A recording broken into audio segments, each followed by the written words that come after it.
We're live. Great, thank you. Welcome everyone to March's Scrutiny Subcommittee of Performance and Finance. Before we start, can members just go around and introduce themselves, please? I'm Councillor Kieran Ramchandani, Chair of this committee. Gazantha, do you want to go next? Oh, sorry, that should be Pritesh as Vice Chair. Sorry. Sorry, I'm Councillor Pritesh Patel. I'm the Vice Chair of the PNF Committee. I'm Councillor Gazantha Ali. I'm the member of the committee. Thank you both. And Adam is joining now. We don't have any reserve members today. We haven't had any apologies received. We've had no declarations of interest published, but does anyone have anything to declare this evening? Oh. No. Okay, in which case, can we approve the minutes of the last meeting, please? Does anyone have any comments on the minutes? No comments from me. No comments, approved. Good, thank you. Good evening, Adam. Hello. We've had no public questions and no notification of any petitions. However, would any members like to present a petition this evening? No. No. Very good. We have deferred the financial reports this evening, so we will be taking those at a later date, probably at an informal chair and vice chair meeting in May, which I will open up to the other members of PNF if you would like to attend. So further information will be available in due course about that follow-up meeting. So this evening we have got the two reports on the agenda, the Universal Credit Commission and the presentation on channel migration. We have had a request to switch the agenda around to start with channel migration and then follow up with Universal Credit, which is absolutely fine. So Adam, do you want to kick off with any political remarks before we hand over to Jonathan? I won't do. I'd rather come in once they've kicked off. That's fine. In which case, Jonathan, the floor is yours. Thank you. So normally I'd like to go first because I feel I've always got that further distance to travel home, but haven't got that excuse today. I'll just bring my presentation up. If it's okay with you, are you okay if I mean, the presentation I think was attached to the agenda. So if I just go through the slides briefly and then take questions after. That would be great. Yeah, thank you. Okay, thank you. It's difficult to see sometimes when people have their hand up if you're presenting. I'll keep an eye out for that and I'll alert you, Jonathan. Thank you. So can you see the header, channel migration? Yeah. Excellent. Yeah. Yeah. So really it falls into three sections. One, the first part really just talking about, I suppose, I guess our success in channel shift. Secondly, about how we improve the offer. And then the third part will be about how we help those who can't.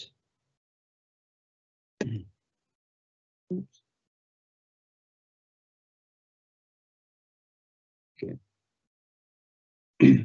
So this really is the model in terms of what we've been trying to achieve, and it's fair to say the aim is to ensure that all services have got a comprehensive, easy to understand, easy to use digital offering. And once that's in place, we need to make sure that we help people to transition to self-service, making sure that our resources are there to provide support to those people that really need it.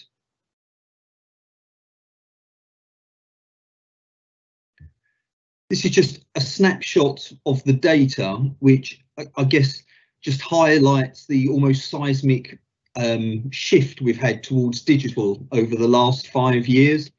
So the pizza wheel on the left shows where we were at in 2015-16, and you can see there predominantly it was around telephony.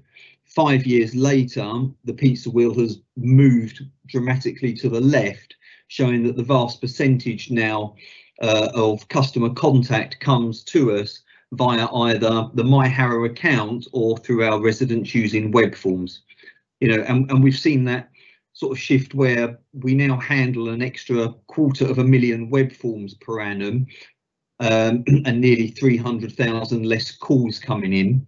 We now have an extra 300,000 people logging into their account every year, and we're seeing what 85,000 less emails coming through. And you can see just at the bottom sort of the percentage of transactions, both including and excluding web visits, which sort of just highlight that.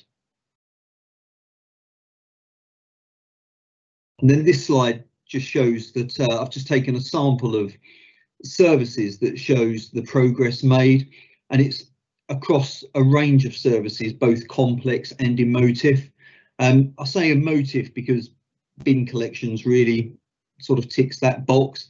You know, most people would like to call us about a missed bin because they're angry about it at the time. So looking at how we further increase take up, really we just want that digital first approach. So the modernisation programme that hopefully we'll be looking to start a bit later in the year will enable us to better understand services and see how we can improve how residents interact with them online. All demand that comes to the council, we need to find a way how to digitise it and make it accessible. We'll have some opportunities, and I'll pick this up a bit later on, as I think it was a question was asked when Ben Goward presented last week, but how we utilise when back office systems are replaced, sorry, LOB, line of business systems, and then also about how we improve on what we currently have. So even when we have new systems in place, we don't sit still, we're always looking about how we can improve how residents sort of access our services. We do assist people where they need support. When the Civic Centre was open, we offered an assisted self-service option. We used to see 4,000 or 5,000 people a month coming, help them open an account, show them how to use it and access services. And the contact centre in the next couple of months will be looking to offer web chat. So we'll be able to assist people who are just struggling on our website. So rather than them having to call us or even come in, we will be able to help them whilst they're on their computer. And then, as you're aware, over the years, we have had to have a channel of almost enforced shift for some services where we have closed traditional channels of one-stop or face-to-face and telephony. We use a product or a service called Silktide, the Silktide Index, and it's really a software package that sits on our digital platform, and it scores us, it marks us on 4 key components. So the content is what level is the spelling, the grammar, the reading age. It marks us on our accessibility, so we aim to reach WCAG 2.1 standards. I won't need to explain that, I know you're all on top of that one. It measures our user experience, so the speed that our pages are accessed, how available they are, and I guess most importantly at the moment, how they're optimised on a mobile phone and how functional they are. And then they ensure that we're compliant, that we ask for consent in the right places, that our website is secure, and we make it clear when we take cookies from the website. The other thing to mention here is we undertook a digital ethics review probably about 6 to 9 months ago. I think we were very conscious that we were going to start using data a lot more as we move towards a personalised web experience for our residents, and we wanted to make sure that we were going about it in the right way, that residents understood what data we collect about them, and we were being very transparent in letting them know how we were using it. We have a lot of resident involvement when it comes to designing our web services. We have user groups, predominantly online. We have a large database of residents who have willingly agreed to be our guinea pigs that we can try out various styles and services on. We also have some anonymised monitoring software in the background, so we can actually see, without knowing who they are, we can actually see how people move around their website to best understand how things are working. We also gauge resident feedback, so on the website you may have seen there's a small tab on the right hand side of our website where people can leave feedback. When people complete a web form, at the end we ask them to give feedback, whether the form was easy to find, whether it was easy to use, and to leave any comments. The parking ticket feedback is usually quite interesting. The My Harrow account we seek regular feedback from, and each month we have a session where myself, the head of digital, and Corrine, who looks after Access Harrow, we meet with some of the staff to go through all of this feedback to see if there are common themes, make sure we understand it in context of the level of demand, and then we have action plans that fall out of the back of it to continually improve. We will constantly work with back offices to improve the processes that we were usually told are required to make the back office function, but we will challenge that regularly. We know that simple processes are easier to use for residents and they can understand how the council works. Demand management is more about, we can use the website to manage where things go wrong, so we can measure failure demand. So every missed bin form submitted helps us understand when and where bins are missed, and then we will meet with Alan Whiting and the back office to the depot to help them understand to reduce demand in the first place. And we also retain that level of flexibility. So even though we're pushing more services online, we have the support of Access Harrow sitting in the background. So during COVID, we understood that many residents used to collect their visitors permits from libraries, which of course for many months wasn't possible. So we opened a telephone line and published it on the website so residents could contact us. We could take the details, take the payment, and then send the booklets out.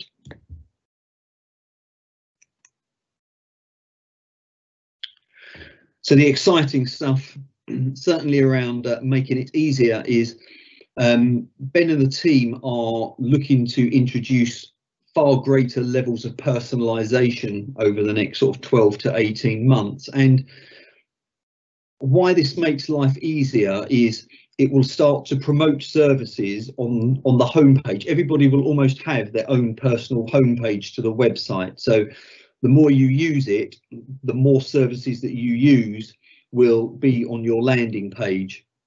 It will start to surface relevant information because it will link into the My Harrow account. So if you're logged into your account and you go into our website, if you're on the council tax pages, we can start to surface information about when your next payment is due, what day that payment's on.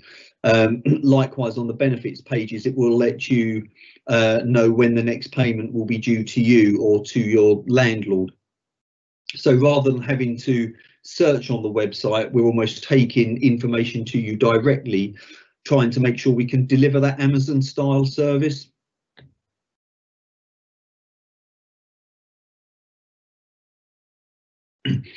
We have a roadmap in terms of where we're taking our digital services over the next 18 months. Part of that is around enhancing the My Harrow account. I think some of the key points is launching a business portal. I think we've been long aware that the businesses in Harrow aren't given the same experience as our residents are, and we want to change that. Introducing progress chasing. So when we moved to the platform for the My Harrow account, the web form package that came with it would allow us to give people updates as to where their applications are. So if people report a fly tip, for example, or they register for housing benefits, we will be able to take them through each stage of the process so that when they log in, they will know where the application is, saving them from making a call to chase us. And then the other thing is the alerts function, that we will start to introduce more alerts so we can push updates directly to residents. So if we collect a fly tip, we can alert them. If their bin is missed, we can make them aware rather than them having to go online and find out why it wasn't collected.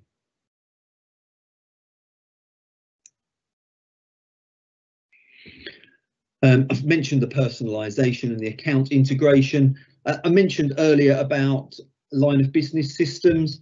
So one of the issues we face at the moment is some of the technology in the back office is, I was going to say ancient, but it is quite old, and therefore we have no way of taking information from them to push directly onto our website, and vice versa, that when residents fill out web forms, we can't push the information directly into the back end system, so it needs a manual intervention.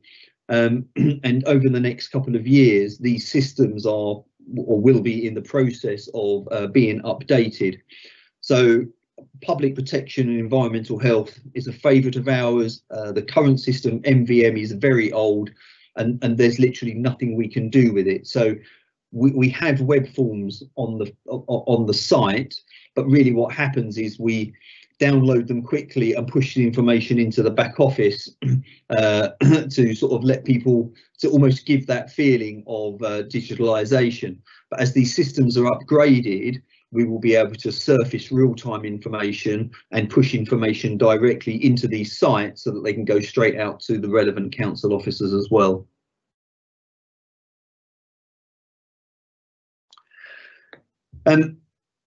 We know there's a digital divide. At the moment, we feel it probably sits within 4 key areas, whether it's deprivation, it's financial, whether it's a lack of confidence and skills in using digital services. I don't mean it to sound ageist, but we know there probably is an age limit where using digital services becomes very difficult, and in some instances there's a language barrier. I'm not saying we have the answers, and I think the next article around the Universal Credit Commission will also pick up on these. We know we've got a lot of work to do, but I think it's fair to say we don't leave these people behind. As much as we put a lot of time and effort into improving our digital services, you know, we do provide a face-to-face and telephone service where we believe it's appropriate. We have had in the past and will introduce again once we start opening up the digital assistance. You know, we offer adult learning courses for people who want to learn how to use IT, and the rollout of 5G across the borough will start to give us some potentially quite exciting opportunities about how we push devices and even potentially Wi-Fi or 5G out to people, to households.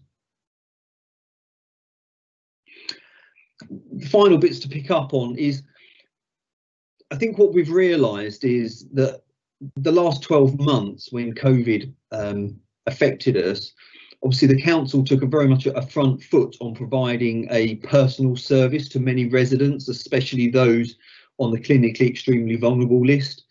You know, we've spoken to these people on a regular basis, and the contact has been very much appreciative.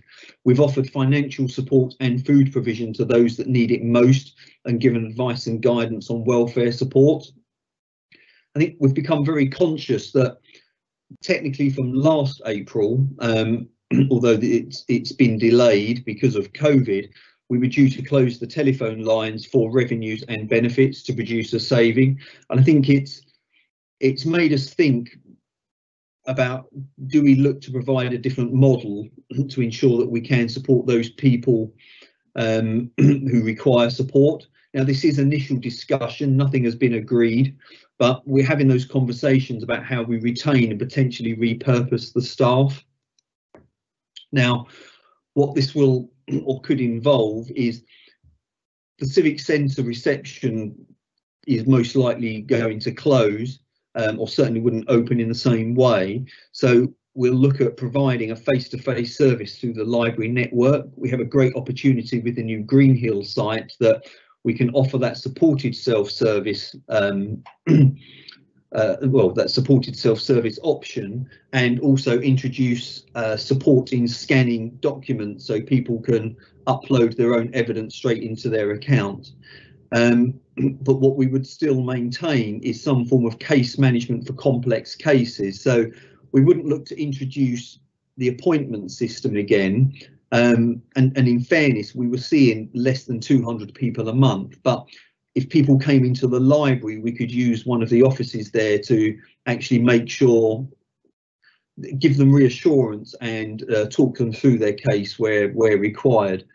We're looking at the potential of introducing a video conferencing to the contact centre. So potentially in the libraries, we could show a couple of screens that people will, in effect, like a Teams call, but people could then actually speak to someone face to face, but they would be in the contact centre. And then likewise, maybe introduce things like digital roadshows. So even though we would potentially be based out of Greenhill Library, there's nothing stopping us from moving across the library network and doing almost show and tells for people about how they can get the most out of our online service. We would look to try and retain an inbound service for, again, those most complex services and for the people that really can't use online services. So adult social care, revenues, benefits, housing and registration services, but also looking about how we can provide and build upon the outbound service that we've introduced over the last 12 months. So how do we continue the welfare checks? How do we help people from getting into debt by offering debt prevention advice? You know, how can we give people digital assistance? And again, I've called the last one demand management, but an example of that would be if we see that somebody's bin hasn't been collected 3 times out of the last 4 schedules, actually contacting them to find out what they're doing wrong. You know, have they not understood how the recycling works? Have they not understood that they have to pay for a garden waste subscription? But if we can start getting on top of some of the demand to prevent it becoming an issue in the first place. And this is where I take breath and hand back over to you guys.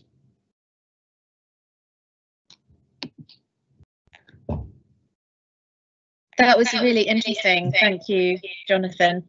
I will welcome Nitesh. Good to see you. I will open it up for questions. Who would like to start?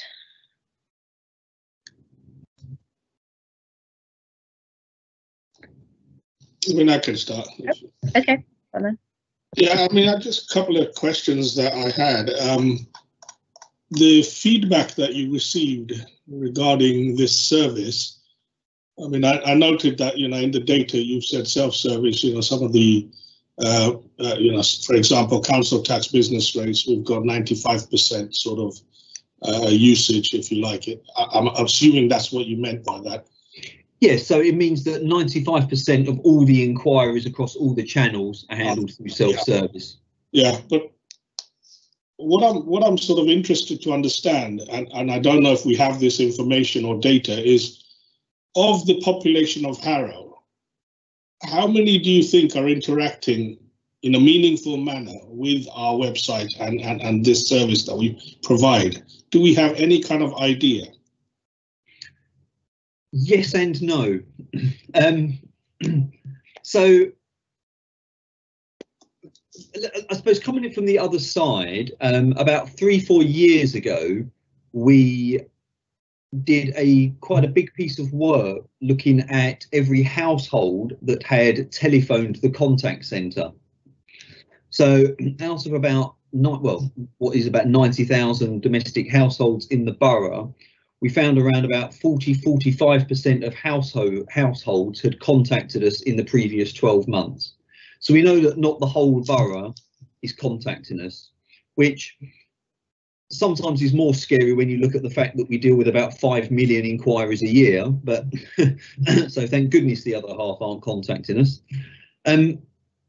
There are certain things we can do from a digital perspective to see which households contact us. So the My Harrow account, we can see the number of accounts that are used each year. So I don't have the number on me, but I can find out. So we know we will probably have close to about 600,000 logins by the end of this financial year, the end of this month.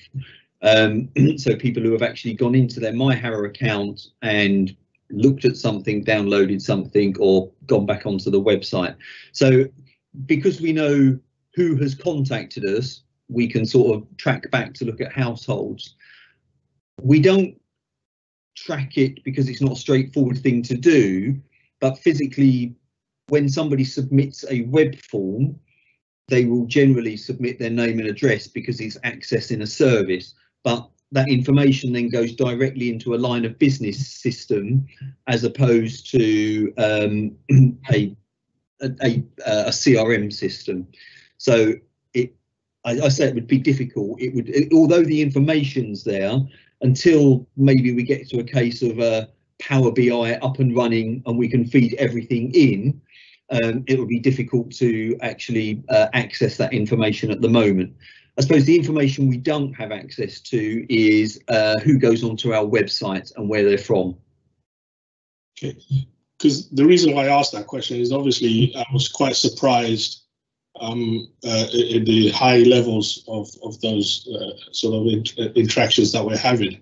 One of the issues that has been raised of recent, and I don't know if this is because we're in council tax season,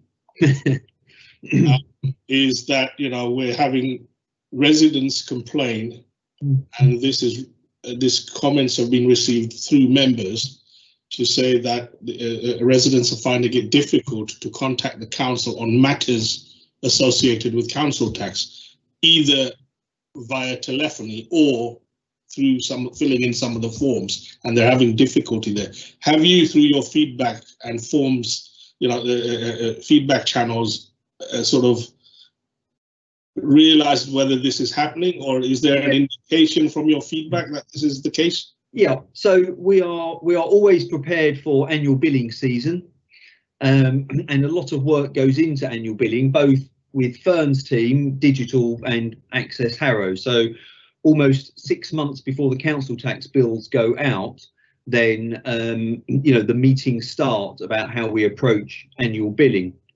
So I joined the council probably coming up to about 13 years ago, and during this week of the year, we would invariably have 60, 70, 80 calls queuing at any one time, because the sheer demand of calls coming into the contact centre, and we probably at that stage had about 25, 30 people answering those calls, and that would last for 2 to 3 weeks.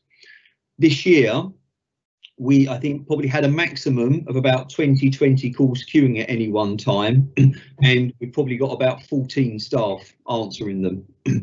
So I can appreciate that people have had to wait. We do measure how long people are waiting on the phone. We do, at times during the day, if we feel it's escalating, take their details and arrange for a call back. But those numbers, it started rising about Monday lunchtime, the call volume. By Friday, we were back to normal day-to-day volumes. So yes, there was a blip, but it was dealt with quite quickly. What was interesting, so at the end of each day, myself and Ben Jones, head of digital, Corinne Rooney, head of Access Harrow, we will meet with the team leader for revenues and benefits, and we will have the conversation about what people are contacting us about. Because ideally we want to make sure that the information is clear in terms of when it goes out to residents, but you know, can we do further messaging? So I think by the end of the first day, we've drawn up some frequently asked questions, and they were put on the homepage on one of the top tasks on the website. The most common question that comes through, talking to the staff, is generally, I made a payment and it's not showing on the council tax bill that was sent, which I appreciate people can be anxious about it, but it is clear on the bill saying if a payment's made after this date, it won't show and a new bill will be sent out to you. but we're finding, I think the biggest concern we have is people can't find the information online, or it's not there online.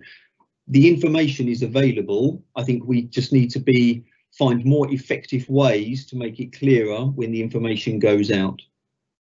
But to reassure you, a lot of work goes into understanding demand around this time of the year. Sure, I appreciate that. And my final sort of question, I guess, is for the new model. You know, you mentioned that you're into initial discussions to retain and repurpose some of the staff. How many staff are we talking about, and what sort of repurposing in terms of where will they be ending up? Have we understood that? Have we decided on that? And where are we going with that, to be honest? So, as I said, it is very much initial discussions, but when I say repurposing, it's still that they would work for Access Harrow, but it's about, instead of becoming an inbound demand led, actually we take the front foot and start dialing out to people. So actually where we've got information, so looking about, you know, rather than waiting for people to contact us to say, I can't pay my council tax, actually, how do we get ahead of it to start recognising where people are having financial difficulties and we can, you know, help them in terms of the right agencies, or making sure they're applying for all the benefits that are entitled to prevent them from A, getting into debt, and B, potentially becoming homeless. Actually, how do we get on the front foot of stopping people contacting us about missed bins? That if we can see it's the same households, then how do we get on the front foot to contact them and say, look, actually, I've noticed that, you know, your blue bin hasn't been collected for the last 3 schedules, but it's because it's contaminated. Let's just talk through what you're putting in there to make sure that they understand how the system works. Likewise on housing repairs, you know, we identify that there are common themes that come through. Actually, in some of these cases, it's giving people confidence that they can sort some things out for themselves. Okay. So how many staff are we talking about? So in total, the group that are, I suppose, at risk are about 13 staff. 13. Okay. Thank you, Jonathan. Okay. Thank you. Gazanfa. Thank you, Chair. Jonathan, I'm not really very much in technology, very old-fashioned accountant, you know, so still like simple things, simple ways. I mean, are you fully running now, or are you still working on this, the new system? That's my first question. And second question is, during the last couple of days, even today, one of my constituents actually sent me a text message that he can't report something on the Harrow web through his telephone. And what is he trying to report? It was a branch fallen off a tree, you know, in Central Parade, not far away Civic Centre. And he couldn't, then he has to send me email, so I have to report it on his behalf. And the same guy actually tried to use Harrow app, which your place and your space is still running, or is there some issues with that? Thank you. That doesn't sit with me, I'm afraid. The Your Space, Your Place app, that's an environmental services application, so I couldn't comment on that. Sorry, I don't know if it's allowed, but I know Andre is obviously managing this call along with Nikesh. Andre may have an insight, as he does a lot of work for me. So Andre is part of my team. But he does a lot of work on the environmental services. So if you're happy for him to answer that question, I'm happy that he does so. If he's happy to, otherwise we can always get a written answer. Okay, fine. I just want to I don't want to put anyone on the spot. There's some issues with that. So sorry, just going through. Sorry, Andre has linked me instead. So yes, it's still up and running, but I think it's only available, I think, on the iPhone. So it's only available on one standard of mobile phone at the moment. So in terms of the new system, I suppose it falls into two parts. Firstly, our digital systems. So we replaced the platform for the My Harrow account last year, and that has been successfully transitioned. We are in the process of moving all our web forms to the new platform, and that is probably about 90% complete. And that will be completed fully in the next few months, but customers can still complete forms on the existing platform. And the website, again, we upgraded the infrastructure not last September, the September before then.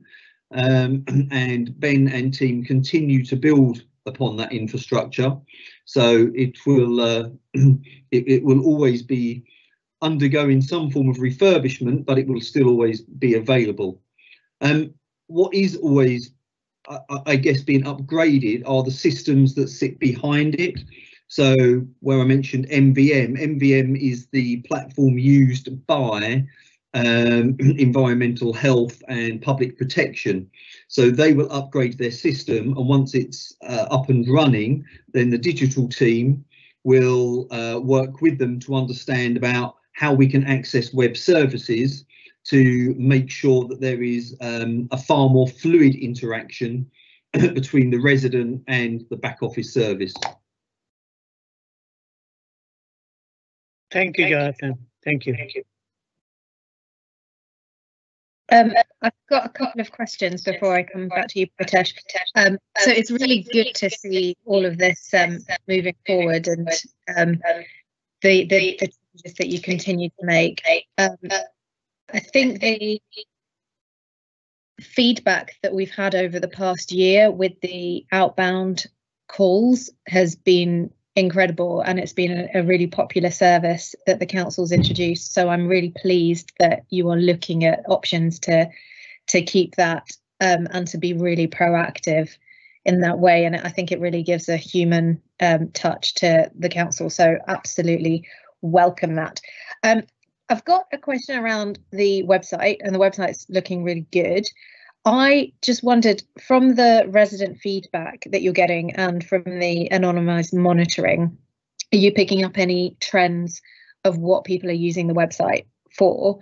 And have you noticed a change over the last year in any types of behaviour? And my other question was around 5G, and you mentioned opportunities connected to 5G, and it sounded very intriguing, and I wondered if you could go into a little bit more detail around that, please. Thank you. So I've moved you to a different device now the presentation is finished, and hopefully I won't be as stilted or pixelated. Yes, so sorry, thank you for the feedback on the website. We do each month, we monitor the landing pages of what people are looking for on the website, and it's quite seasonal, so it does fluctuate. I think it's fair to say that the most popular landing pages have been quite consistent over a number of years. So council tax, planning and environmental services are, I would say, they undertake the heavy lifting of the web platform. And obviously on the My Harrow account, the highest demand is for council tax and housing benefits.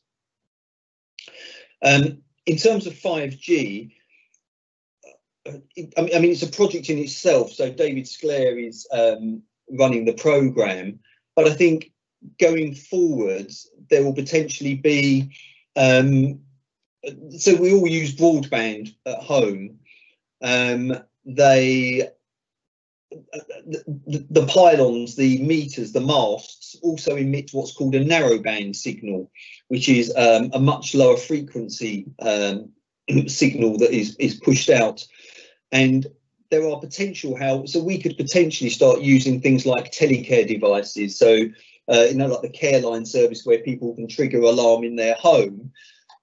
Potentially, if we have the right suppliers on board, we could do some quite exciting work utilising devices while people are out, and they could be powered by narrowband signals out in the community, rather than everybody having to pay for a 5G SIM card. I mean, I'm talking about what the art of the possible is, not what's going to be sorted out next week. And likewise, because of the way the infrastructure of 5G will work, there's potential that with the right suppliers, we may be in a position that we could offer, you know, I'd like to think we'd be able to come to an agreement where we could offer some form of 5G service to residents that, you know, affordability is a real problem for people. So, you know, I've spoken to Brent on a couple of occasions about some of the programs they run, and you know that they have a program like we have historically of giving devices to people, but giving somebody a device, whether it's refurbished or a slightly older device, is one thing. But it's a one-off cost. You know, the problem becomes that ongoing payment of paying for Wi-Fi or 5G in that device. So with a 5G infrastructure rolled out across the borough, I would like to think we would have some good opportunities about how we could maybe look in a different way to providing devices and services to people that genuinely can't afford it. Great, thank you. That sounds very exciting. Pritesh. I think you're on mute, Pritesh. I do apologise. I'd just like to raise the issue regarding the application, your place, your space. Now, I know, Jonathan, you're not responsible for that, but is there anybody in this committee that can take that issue away? Because this was hailed as one of a really good way of trying to report matters to the council, you know, on an immediate basis, because obviously everyone carries a phone. You know, if you can report fly tipping, for example, take a picture and off it goes. So I'm very, very surprised to learn that it only operates on the iPhone. I mean, this is a fundamental failure of this application. So what are we going to do about it? So two things. I think, sorry, first of all, it's available on the Android, not the iPhone. I got that the wrong way round.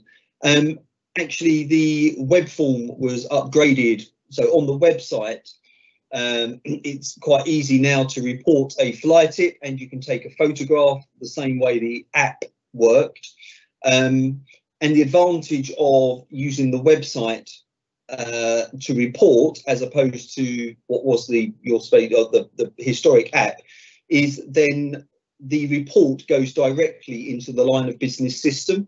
So the app, actually what was happening was a photograph would be taken and it would be directly pushed to the service, who then had to understand what the issue was, where it was, and then allocate it within a day's work. So it became quite resource intensive and not the best way to operate. So the fact that we now have a modern way of doing it on the website, and the work gets pushed directly onto the line of business system and goes out to the crews to be scheduled within their daily work, makes the council a lot more efficient in that way. So the ongoing future of that app will be looked at over the summer, but it's running alongside the implementation of what's called the Abavus system, which gives us much better functionality, will ensure that residents can report a wider range of issues and actually be reassured that they will be able to be dealt with more quickly because they're getting to the right place more quickly. So am I to assume that the app is really not needed at this point onwards? It won't be going forward. There are still a few users, so whilst it's still there, we'll allow people to use it. And I'm saying we, as we the council, which obviously it doesn't sit within my area to. But I think the key thing is that there is no functionality in the app that isn't replicated now on the website. So with the new website from last year, the app doesn't add anything. The app was brought in really as a short-term measure to make it easier to report at a time when A, we had particular concerns about some of the public realm reporting, and B, the website wasn't as effective at reporting by mobile. So it has effectively been, the website now replaces that functionality. I mean, my understanding was it wasn't a short-term measure, and that it was supposed to be the solution to reporting fly tipping and so forth. Any ideas how much money we spent on that? Well, actually, it was. I remember very, very clearly that we got a relatively cheap solution, for the exact reason that we knew it would never be the long-term solution because it wasn't connected to the line of business systems. And actually, it was always supposed to be a short-term measure, and we never promoted it heavily through any of our main channels. It was really always people who were kind of super users, really wanted to go around the borough reporting fly tips. And we have some super users who still to this day, go around reporting fly tips with the app, but most people will be using the website and very effectively as well. Yeah, I mean, it's fair to say that reporting issues on the website is far more popular than the app. I would agree. I think the app proved to be very popular with councillors as we were travelling around the borough picking up issues. Is it worth re-promoting the website and the functionalities on the website and doing some more comms around it to residents? Because I think residents do know quite a bit about the app, and that's probably down to councillors because we told them about it a lot. But maybe it's worth doing another push as to what functionalities we do have on our website, because I think it's a much better user experience now than it was 2-3 years ago, so it's probably worth talking about it again. I think it's a really good point. Just coming on, I think it's a really good point, and potentially something to look at, particularly as people move into the borough, for example, that we refresh, we explain to people what they can do on the website. We just had a case of someone who I believe lives in Hillingdon, who was emailing repeatedly info@harrow.gov.uk, despite many auto replies saying that this address didn't go anywhere. Was getting extremely upset that we weren't responding to the emails, and eventually came through to councillors and we said, what you wanted to do was incredibly easy to do. We just searched Harrow report X, and the reason I'm sure the resident was doing that was because I don't think Hillingdon has that functionality. So, it is worth people coming to the borough, they don't realise what they can do through the Harrow Council website. Can I just ask one final question on that subject? With respect to if I'm using a phone, any phone, do I need to use a web browser, or is there a specific app for accessing Harrow Council website? No, you would use your web browser. Okay.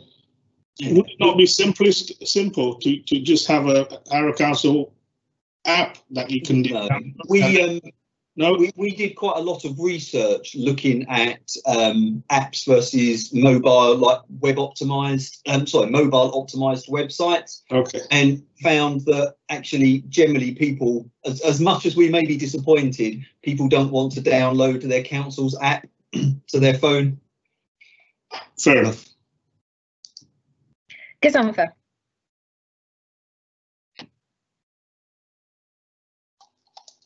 Thank you, Kieran. Just coming back to app, it was not only popular with the councillors, it was also popular with the residents, because I promoted myself in all my resident associations meetings, and I think it was very convenient to use by everybody, because most of the people, 90% use their mobile nowadays for these emails, or not everybody has got a laptop or computer at home. So I think we have to find a way, Adam, some kind of a direct kind of on for the council, for Harrow Council to have some kind of app where we can click it, you can just get into Harrow website, something like that, whether we call it apps or something else. I mean, what I'd say is, I think, and Jonathan will tell me what the research says on this, but whenever I want to do something with Harrow Council, I Google it. I write Harrow report fly tip, Harrow pay council tax, Harrow business grant, and it takes me to the exact form that I need to fill in on the Harrow Council website. And I think that in the end, all the different ways that we can promote things, Google is the way that people will seek information. But Jonathan, Yeah, I agree. I think, sorry, just a couple of things really, just to, I suppose, just to tie into the app is there's less than 200 users of the app. It's not that well used. More people are, by far more people use our website than they do the app. And it's the digital team did a piece of work when they started to design the fly tipping pages on the website. They started to look about what they thought were going to be high usage users, and actually what they found was people are just reporting an issue very much in their locality. So by far most people, it's because there's a fly tip outside their property or down their street, so consequently they want to report it. And what they then found very irritating was that they had to go onto the Google store or the Apple store, download an app to then just do in effect was a single use report and then in effect delete the app again. So that's why we've spent a lot of time and effort with, say, the new system to make sure that it's a good experience on the website. And the other thing in terms of the app is you can, if you have a favourite page on a website that you use frequently, you can in effect bring it onto the home page of your phone. So it's far easily accessible. So it almost looks like an app. Thank you, Jonathan. I think Mr. Google will do the trick now. Mr. Google's got a slightly bigger budget than I do. Nitesh. Yes, thank you very much, Chair. Touching on these apps and reporting over the site, how will the, for example, obviously, if you were to use browser on phone when you're out and about, how will the location services be working? Because with an app, obviously, you can give permission to specific app, and it's really handy when wherever you are, it's picking up the right location and you're reporting fly tip straight away. Yeah. Obviously, when you refer to the browser, the website does prompt for location services, but does it mean that the entire Harrow Council is tracking my location? So I guess when you say about an app, I mean, if you allow an app for your location services, then that always has access, unless you switch it off. Then you're giving that app access to your location services. So similarly with the website, if you open the website via your browser, I mean, when you then open the council's website, it's optimized to your phone. And then when you start to report an issue, again, it will ask you for your location. So one of the things you may have noticed is certainly if you're out and about, or even if you're at home, if you allow the website access to your location, then the homepage will have a photograph that is more in tune with the area you live in, rather than the standard picture that's on, say, where I live in Essex. So we use location services quite a lot across the website to give a more personalised appearance. I may not wish to, as a resident, I may not wish to give a permission to Harrow Council website to track my location.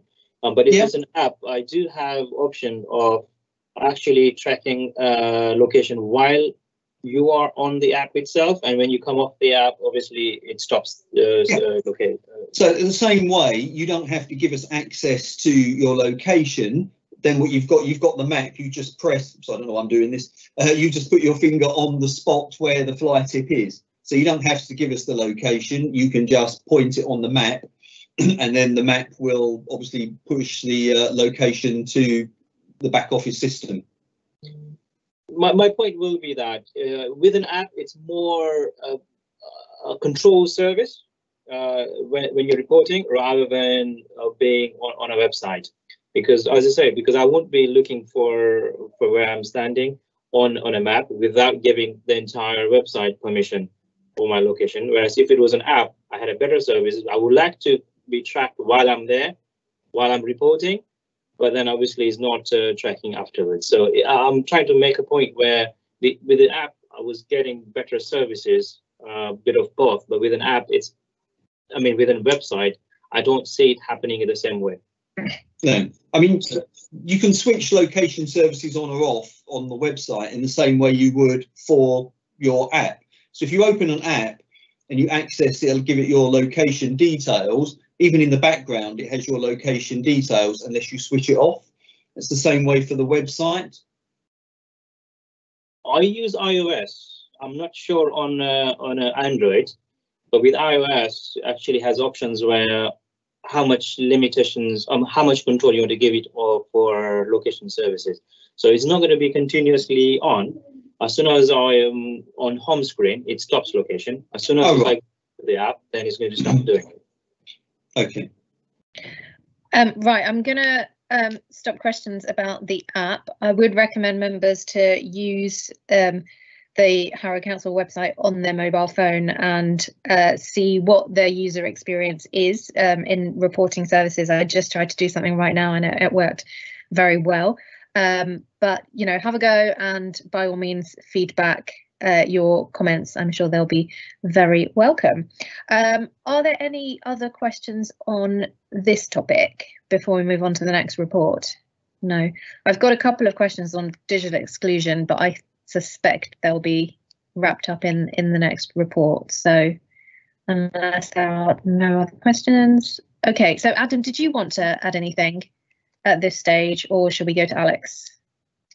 No, I think go to Alex. I mean, you know, obviously just the really final point is that I do think it's really, you know, impressive how far we've come. We were a case study. The My Harrow account was an innovation case study 7 years ago, I think it was, Jonathan, 6-7 years ago.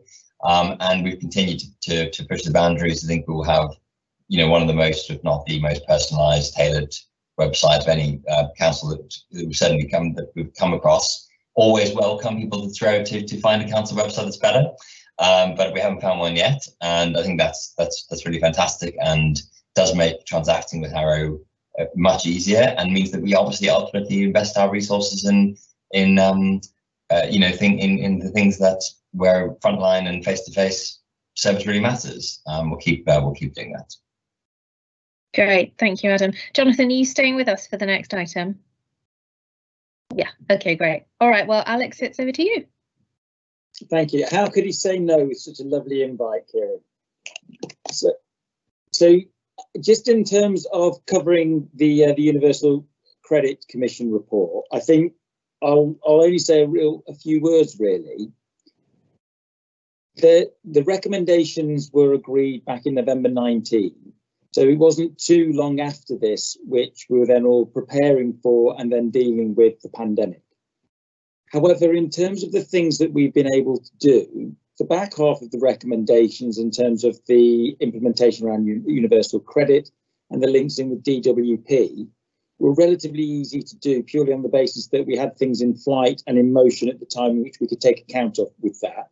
However, I think the big gap really is around our strategic response to digital exclusion more generally. And I think this is where it links back to Jonathan's presentation, which broadly talks about the council's services and digital inclusion versus actually our community leadership role around digital inclusion, and the fact that universal credit was a digital by default rollout. And ultimately, we've needed to think about what that means for those people that don't have digital access. And that's one of the things that came through from the Commission report and the Commission process. So to some extent, what we thought was helpful in terms of linking these two debates together this evening and having the council go first in terms of the things that we've done through services, as Jonathan set out, then links us into this, you know, debate really around our recovery position as we come out of COVID, and the fact that quite starkly, the impact of COVID on the digital divide has been seen. Now, obviously, the council has done quite a number of things over this last 9 to 12 months in terms of response to this, which have probably been more tactical and the opportunity being seized upon relatively quickly, like, for instance, laptops for children who didn't have laptops, requiring to get digital access to education during lockdown and during schools being locked down. So we have done certain things on this, but this broader question and challenge around digital exclusion is a bigger, more knotty, wicked issue, and one I would say is one which hasn't actually been sorted by anybody yet, anywhere in the world perhaps. So it's not as if Harrow is behind the game in terms of other local authority areas, although there's obviously always things we can learn, But I think the debate this evening is more about a reality of where we are, and also then the sorts of things that we need to be thinking about, which go beyond digital to some extent, around trying to resolve some of the challenges that we've got within the Harrow community, within Harrow society and broader, and therefore the interventions and the community leadership role that the council should take on that. So I'll pause there, Kieran, really, in terms of very happy to answer any questions on the report and our progress on it, but I thought quite helpful to try and link this through to the overall digital journey that the council is taking, both from the service delivery and then linking this into this community leadership role. Yeah, thank you. Adam, did you want to add anything? Just to highlight a couple of things. I mean, one is just to bring us back to the launch of the commission. Commission was a unique event in local government. I haven't seen other councils have similar commissions. It was in response to the implementation of universal credit, all the challenges that were rising around that.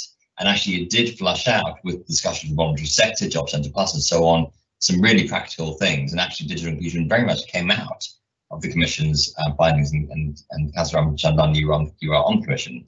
And so, absolutely, action number one around digital inclusion. But I just wanted to highlight that there were a number of other actions there, including building operational links with Job Centre Plus. That was done, facilitated by the Commission, working closely with BCS. That's very much ongoing, and also making adjustments to council tax support.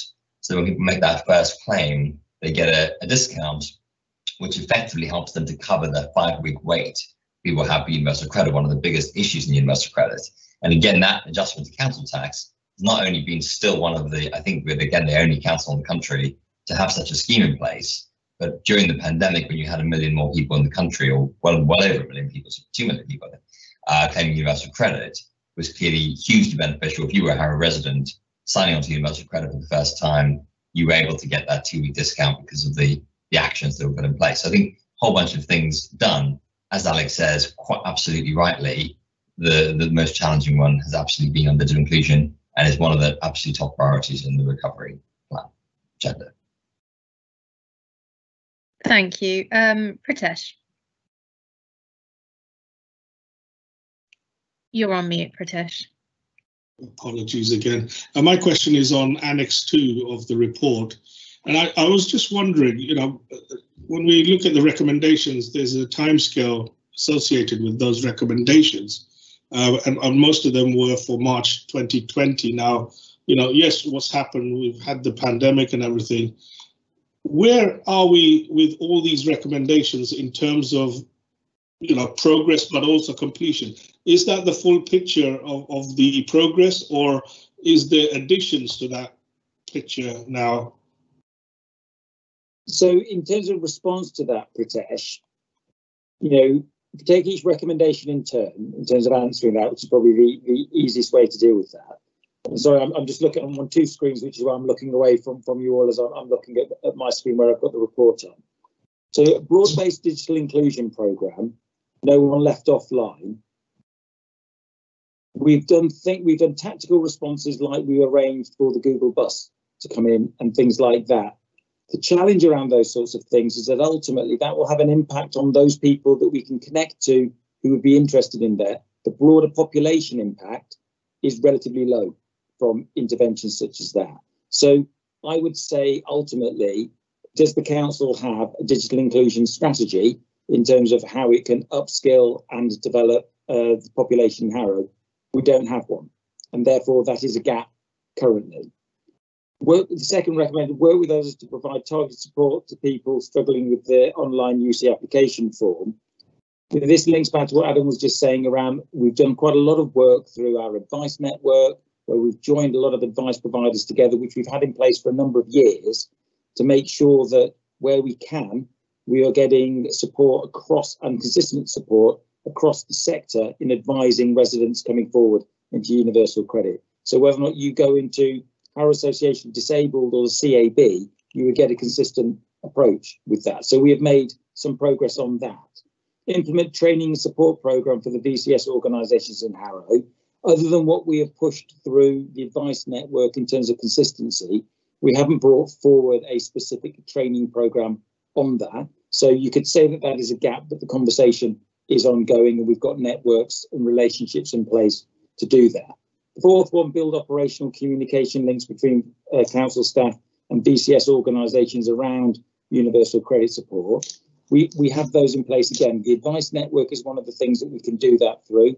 We have actually just set up a homelessness reduction board across our partnerships at the back end of last year, part of that being a response to COVID in general, but also another way that we can link in a consistent approach to how people access benefits, support, and other such things. So again, probably say that that is partially delivered against. And then, as Adam says, number 5, as part of forthcoming consultation on CTS, I would say that that is a green delivery that is completely delivered, and established a set of regular communication channels with Job Centre Plus. We have done that as well. So it's not that the report recommendations haven't been delivered against, but I'd say that the back end of those recommendations there is a clear yes to. And I think that the biggest one where we have not made the full progress, and actually it's the one which is the knottiest and more endemic issue, is on the no one left offline. So my final question on that is, obviously, you've got some outstanding areas where we need to do a little bit more work. So once this report is, reviewed over and done with, noted, whatever, how do we pick up on those gaps for the future in terms, how will they be documented? Is there some process that will take those forward to completion? Maybe I can come in because I think, I think it's a lot more work, actually, to be honest, Pritesh. I think that the digital exclusion agenda is only, I think I was sort of slightly patting myself on the back earlier, thinking quite a lot of foresight in this Commission's report around highlighting digital inclusion as an issue. COVID has just accelerated that. We, as Alex talked about tactical opportunities, £100,000 we've spent on laptops for children out of council funds, repurposing laptops for the voluntary sector and school children. These are just tactical steps, but this has got to be absolutely core to our recovery agenda. So I think it moves from sort of universal credit action plan into the heart of what we do next coming out of COVID. Yeah, that's fine. I was just trying to understand, what our sort of plans were in order to continue that work, and whether it's taken care of at somewhere along the lines in the agenda. Definitely. And just to follow up on that, so I think, when it was first suggested that we bring this to this committee, Pritesh, it would have been very easy for me to just turn around and say, we've got an awful lot on with the COVID response at this moment in time. Can we delay this? But actually, we thought that it was the right time, given the fact of previous discussions with Scrutiny over the years around pre-decision scrutiny and input to policy development. And actually now is the right time for us to be having this discussion. So as Adam says, we can build this into the recovery position. Now, whether or not we'll be able to get this right, because this is a huge knotty issue. However, it's absolutely clear that these are the known issues that COVID has really shone a light on in terms of some of the inequities and some of the challenges within our societies on a whole manner of different things are now completely known and completely in your face. So on that basis, this is one of those areas where we've got to try and take the mantle on this and lead as the community leader for the borough in terms of what our response is. So as Adam says, this will be a central plank in our recovery position. We've got to think about how we do that and how we leverage other partners, how we leverage other capacity, how we leverage other resources into this debate. Okay, thank you. Any other questions?